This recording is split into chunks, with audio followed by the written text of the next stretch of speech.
दोस्तों, रमज़ान उल मुबारक के महीने में बीवी से हम बिस्तरी करने के 3 बड़े फायदे हैं। और दोस्तों, इस वीडियो को आगे देखने से पहले शेयर ज़रूर करें। दोस्तों, ये बताने से पहले आपको ये बात बिल्कुल क्लियर तौर पर बता देना चाहते हैं कि हमारे समाज के अंदर लोगों के दिमाग में यह सवाल हमेशा रहता है। हमेशा यह शक पैदा होता रहता है कि क्या रमज़ान शरीफ के महीने में बीवी से हमबिस्तरी कर सकते हैं? क्या ऐसा करना जायज़ है? अक्सर लोगों के ख्याल में है कि हराम है, कुछ लोगों के ख्याल में है कि यह गुनाह है और कुछ लोगों कहते हैं कि यह गलत है। लेकिन मैं हदीस पाक की रोशनी में आपको बता दूं कि यह जायज़ है और मना उस वक्त है जब आप रोज़े की हालत में हो। तो अल्लाह के प्यारे नबी हज़रत मोहम्मद सल्लल्लाहु ताला अलैहि वसल्लम ने फरमाया कि रोज़े की हालत में अपनी बीवियों से हमबिस्तरी ना करो। अगर किया तो रोज़ा टूट जाएगा और उसे सख्त गुनाह भी होगा और उसका कफ़ारा भी अदा करना होगा। कफ़ारा यह है कि एक रोज़े के तोड़ने के बदले 60 मिस्कीन को 2 वक्त पेट भरकर खाना खिलाए, या 60 रोज़े लगातार रखें, या 60 गुलाम आज़ाद करें। मेरे दोस्तों, जिस तरह से रोज़े की हालत में खाने पीने से रोका जाता है, इस तरह बीवियों के ख्वाहिश से भी परहेज किया जाए। रोज़े की हालत में हम बिस्तरी से मना किया गया है, लेकिन इफ्तार के बाद से सहरी के पहले वक्त तक बीवी से मुलाकात कर सकता है और हमबिस्तरी भी कर सकता है।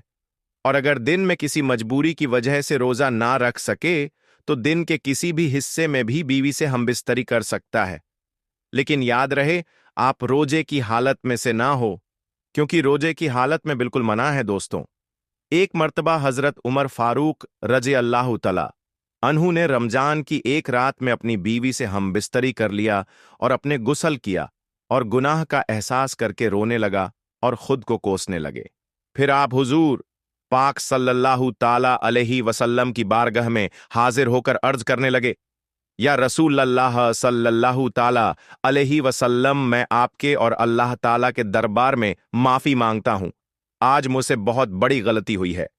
मैं अपनी बीवी के पास पहुंचा तो एक ऐसी खुशबू महसूस हुई कि मैं खुद को रोक न सका और अपनी बीवी से हमबिस्तरी कर लिया। तो हमारे प्यारे आका सल्लल्लाहु ताला अलैहि वसल्लम ने इरशाद फरमाया, ए उमर, तुम्हें ऐसा नहीं करना चाहिए था। हजरत उमर रजी अल्लाहु तआला अन्हु का हाल सुनकर कुछ दूसरे सहाबा भी खड़े हुए और उन्होंने भी अपनी गलती को जाहिर किया, यानी अपनी गलती मानी। तो अल्लाह ताला ने अपने महबूब की तरफ वही नाजिल फरमाया। सूरह बकारह में यह आयत करीमा मौजूद है, जिसका तर्जुमा यह है, रोज़ों की रातों में अपनी औरतों के पास जाना तुम्हारे लिए हलाल हुआ। वह तुम्हारी लिबास है और तुम उनके लिबास हो। रोज़े की हालत में शौहर बीवी का एक दूसरे को बोसा लेना कैसा है? रोज़े की हालत में अपनी बीवी को बोसा लेना जायज़ है। हालांकि अगर आप रमज़ान में रोज़े की हालत में बोसा लेने से बचे तो बेहतर है। हनफी और शाफी मसलक के लोग कहते हैं कि हो सके तो ऐसा मत करो या नापसंद नहीं है, हालांकि इसे बचना बेहतर है। इसके अलावा रोजे की हालत में सोहर बीवी का एक दूसरे को टच करना कैसा है? रोजे में बीवी शौहर का हाथ से छूना या गले लगाना बोसा लेने के बराबर ही है। इसे बचे तो बेहतर है।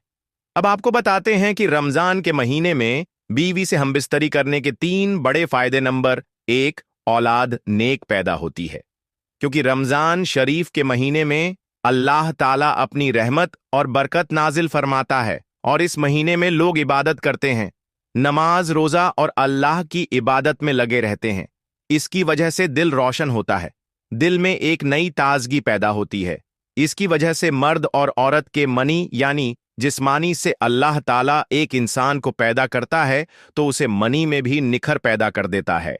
देखिए, अल्लाह वाले और अल्लाह के वली जिनकी औलाद भी नेक हुआ करती है, तो इसकी वजह सिर्फ और सिर्फ यह रहती है कि यह इबादत करते हैं, जिसकी वजह से उनका दिल तो रोशन होता ही है, ईमान उनका एकदम नूरानी होता है। इसके अलावा अल्लाह ताला उनके मनी को भी निखर देता है, जिसके जरिए होने वाली औलाद नेक पैदा होती है। उसे बच्चों के अंदर अच्छे हसरत पैदा होते हैं, जिसके जरिए औलाद नेक पैदा होती है। इबादत के जरिए से उसे खास पानी में यानी मणि में निखार पैदा होता है। इसलिए औलाद नेक पैदा होने की काफी हद तक यकीन रहता है। नंबर 2, यानी दूसरा बड़ा फायदा रमजान शरीफ के महीने में हमबिस्तरी करने से यानी कि जिना करने से शैतान के मकरों फ्रेब से मियाँ बीवी महफूज रहते हैं। अब इसका खुलासा आया है कि रमजान उल मुबारक के अलावा और दोनों में शैतान बीवी के कमरे में दाखिल हो जाता है, जहां मियाँ बीवी अपनी ख्वाहिश को पूरा कर रहे होते हैं। वहां वह दाखिल हो जाता है और अपना गंदा असर बीवी के पेट में दाखिल कर देता है और अपनी शरारत करता है, जिसकी वजह से शैतानी शरारतों वाली औलाद पैदा होती है। अब आप सोच रहे होंगे कि कैसे हो सकता है, तो हम आपको बता दें। अल्लाह के महबूब और हम सबके प्यारे आका हजरत मोहम्मद मुस्तफ़ा सल्लल्लाहु ताला अलैहि वसल्लम ने इरशाद फरमाया कि शैतान तुम्हारा खुला दुश्मन है। जब बच्चा पैदा होता है तब शैतान आ जाता है बच्चों को परेशान करने के लिए और उसके साथ शरारत करता है। बच्चा काफी परेशान रहता है, तो इसलिए बच्चों की पैदाइश पर अजान पढ़नी चाहिए ताकि बच्चे को राहत मिले और शैतान भाग जाए।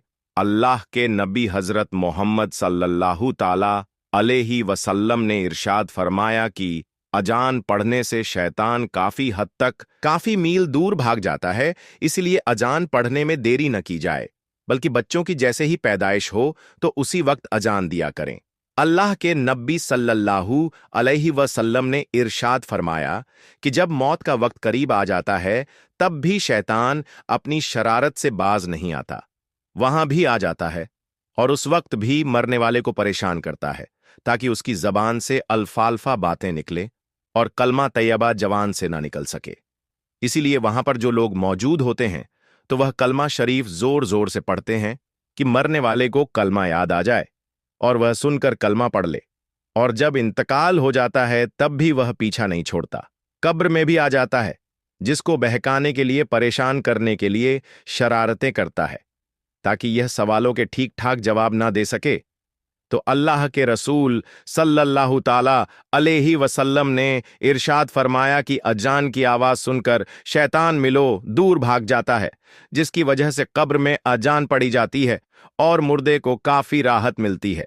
इसी तरह जब मियाँ बीवी मुलाकात करते हैं यानी खुशी मुलाकात, तो उसे वक्त भी शैतान अपनी शरारत से बाज नहीं आता और वह आ जाता है और परेशान करता है और अपने गांधी असरात दाखिल करने की पूरी कोशिश करता है। इससे बचने के लिए भी अल्लाह के रसूल सल्लल्लाहु अलैहि वसल्लम ने दुआ बताई है कि मियाँ बीवी को सहमत करने के वक्त पढ़नी चाहिए। वह दुआ कुछ इस तरह है, बिस्मिल्लाहि अल्लाहुम्मा जन्नी बिनस शैतान व जन्नी ब शैतान मराज। कथना इसका तर्जुमा कुछ इस तरह है, अल्लाह के नाम से मैं यह काम शुरू करता हूँ। अल्लाह तू हमें शैतान से बचा और जो औलाद तू हमको दे उसे भी शैतान से बचा। और इस बात का खुलासा कलम यह है कि शैतान रमजान उल मुबारक के अलावा और दोनों में मियाँ बीवी के बीच घुसकर दोनों के ताल्लुकात को खत्म करने की कोशिश करता है। दोस्तों, इससे बचने के लिए हर इंसान को यह दुआ जरूर पढ़ना चाहिए।